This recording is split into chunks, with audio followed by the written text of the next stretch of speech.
外表英俊，口齿伶俐，处事豁达，贪污腐化，野心勃勃，傲慢狂妄。作为习近平的头号政敌，中纪委两岸工作室的2号人物，中国人心目中真正的一代明君。薄熙来究竟是中国人民的大救星，还是中共政坛的野心家？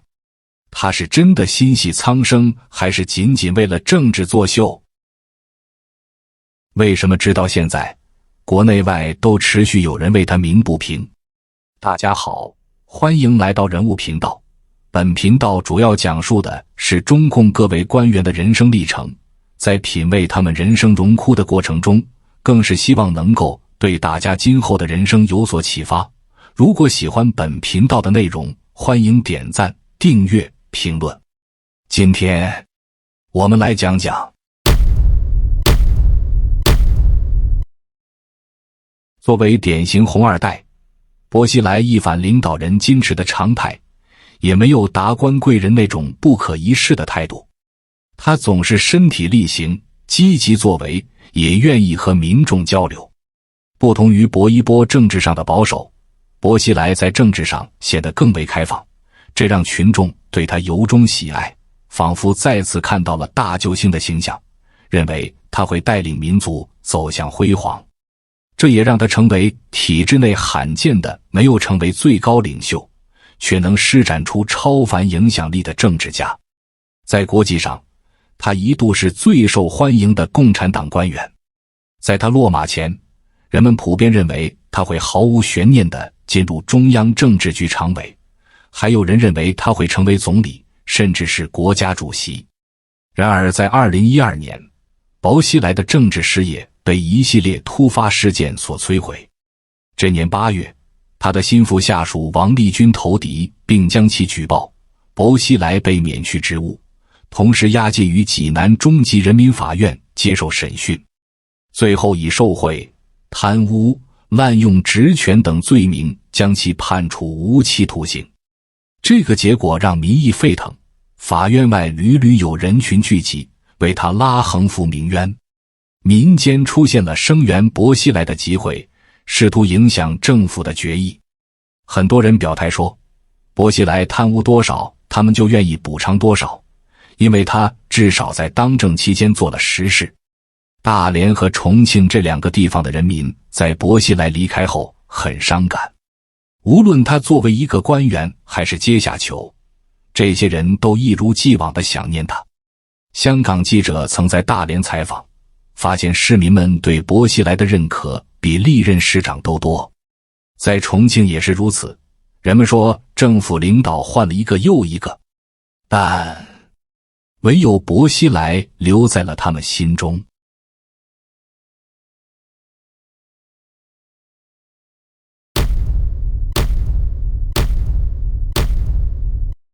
薄熙来起步较晚，最初发迹的地方是东北。东北在经济上严重依赖国企重工业，即便在改革开放中，东北也是凋敝而沉重。中央也一直提出振兴东北，但无人提出行之有效的策略。薄熙来初到辽宁时，同样面临一批击毙，产业结构单一，经济欠缺活力，同时官僚化严重。即使强如薄熙来，在这个东北这块黑土地上，同样也走得举步维艰。直至他来到海滨城市大连，才看到一种别样的潜力。薄熙来从基础设施建设开始，逐步改善城市交通和绿化覆盖，并同时调整产业格局。这一系列的组合拳，成功推动了大连的城市转型。就在薄熙来建设大连的同时，下岗潮来临，仅大连的国企就裁员30多万。然而城市转型让大连迅速恢复，同时为了盘活就业，地方政府鼓励企业私营化。而大连的一系列举措，其实在于遵循了邓小平改革开放这个政治风气。薄熙来站在一个时代的制高点，以整个国家进程作为后盾。最突出的是，薄熙来在建设城市的同时，带着一种审美情趣，他创办了城市展览中心，并定期举办大连足球节等文化活动。此外，薄熙来还修建了很多广场，他计划将这里改造为一个花园城市，并以旅游业来推动经济。当年联合国旅游组织将大连评为中国最佳旅游城市，而且由于经济生态的改变，资本也奔赴此地。大连是外资银行较早进入的城市，外资金融机构数量在全国位列第5。通常金融机构进驻一个城市，便意味着商业地位的认可，会给地方产业带来活水。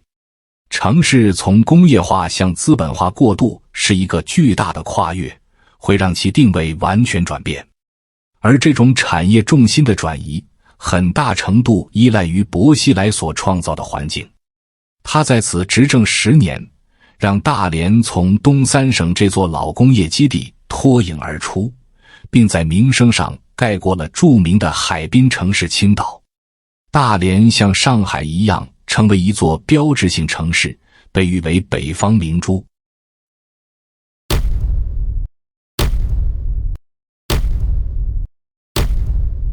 2007年，薄熙来调任重庆，担任重庆市市委书记。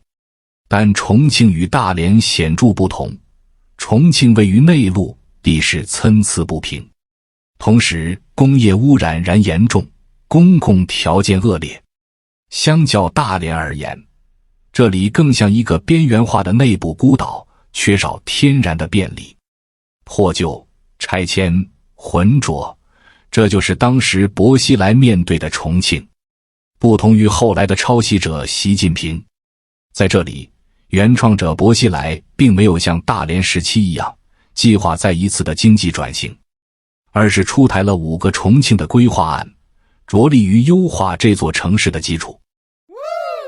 但当时的重庆，正如所有落后地区一样，面对着一个严重的遗留问题，就是官员、商人和黑社会组成了垄断性的三角联盟。这种联盟掌控着城市的经济霸权，同时也在不断地制造官民冲突。在薄熙来就任的2007年，中国很多沿海城市都已具备了现代化气息，但重庆还是一个充斥着地痞的丛林式社会。在这种情况下，薄熙来发动了著名的唱红打黑，这是一个很复杂且带有多重意图的决策。薄熙来整肃公检法，扫荡当地的黑社会及官僚派系。客观来说，这并非一个严格的执法行为，而是夹带着政治目的的清洗，且像所有的政治运动一样，波及了很多无辜者。但民众只要结果，而不在意程序。百姓苦于黑恶的荼毒，因此对政府的举动一致叫好。薄熙来一时间成为了代表着官方的绿林好汉。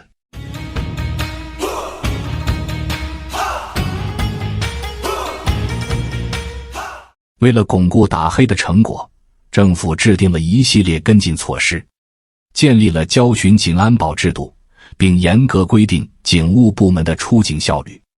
而与此同时，薄熙来利用自己的影响力争取财政支援，以便对重庆进行基础建设改造。政府修桥造路，极大程度缓解了长江支流造成的不便，同时各个行政区重建学校，新增公共绿地及各种便民设施。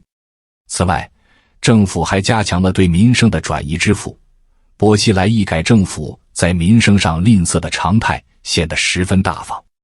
他推出了针对中小学生的蛋奶工程，这可以惠及山区的100多万留守儿童，且支出全部来自于财政。与此同时，他也进行着惯例性的招商引资，让境外资本和商团屡屡来重庆洽谈。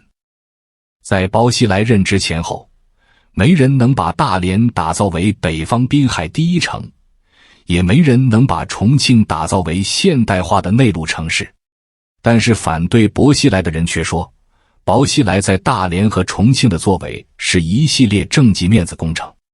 但本台认为，这种看法把薄熙来视作一个顾表不顾里、为政绩马首是瞻的官员，实在是忽略了原创者薄熙来的抱负，也轻视了薄一波这个政治家族的底蕴。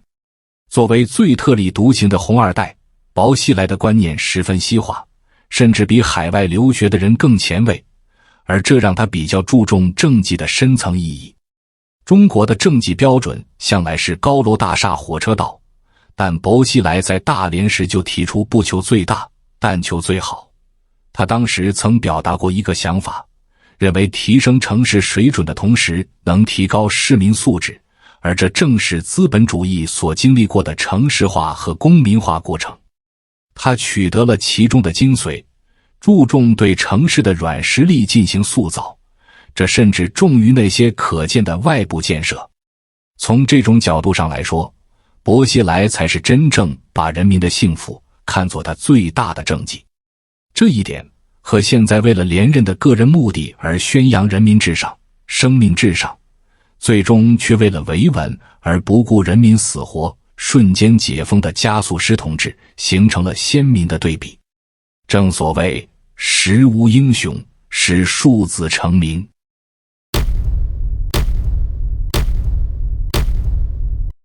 薄熙来最主目的政绩是在大连，但体现他执政理念的地方却是在重庆。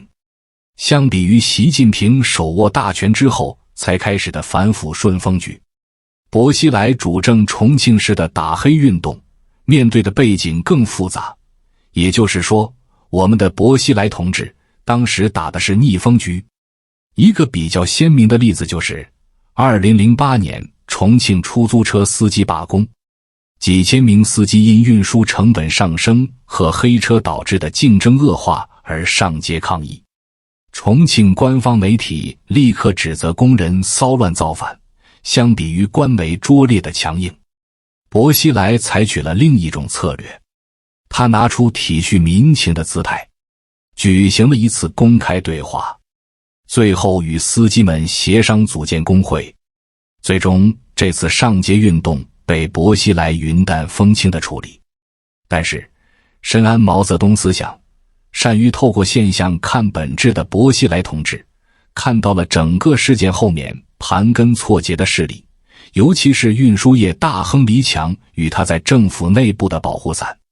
而黎强傲慢的态度，更让作为政治家的薄熙来不得不动了杀机。他高举唱红打黑大旗，一举扫荡了这些势力，并执意处死了作为黑社会后台的司法局长文强。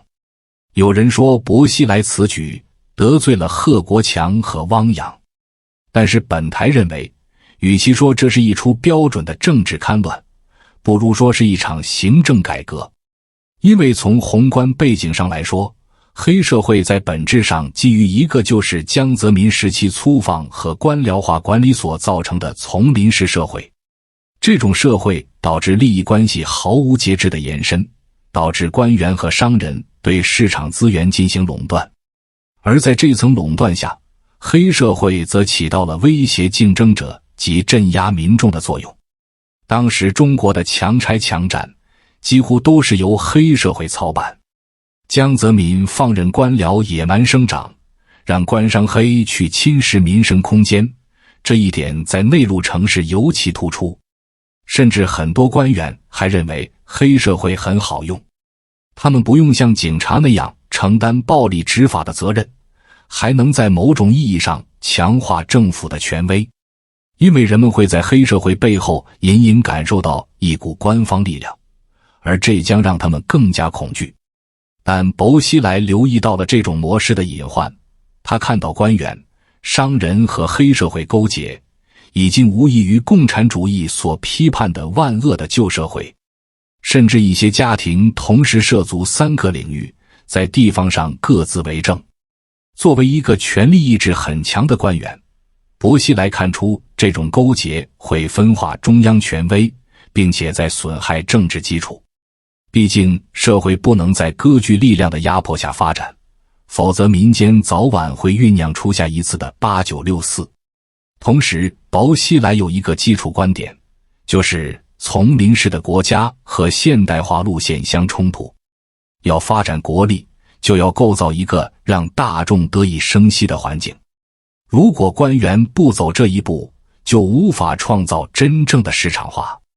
显然，江泽民时期的遗风要革除，中国要脱离草莽式的政治生态。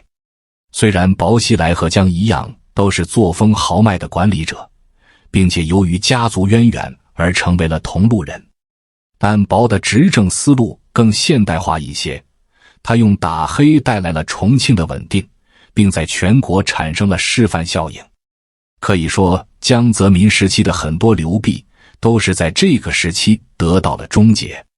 也许在薄熙来看来，行政改革就是一场革命，而革命从来都伴随着流血牺牲，为此他本人也做好了准备。打黑除恶，我有思想准备啊，是要触及一些人的利益啊，是会触及一些人的利益，是会有不同的观点和看法的。而且已经形成黑恶集团的这些人，社会联系还蛮广泛的，是有舆论能力的。我们敢于打黑，也就是说呀，像古人讲的“敢同恶鬼争高下，不向霸王让寸分”，就是要有这种精神。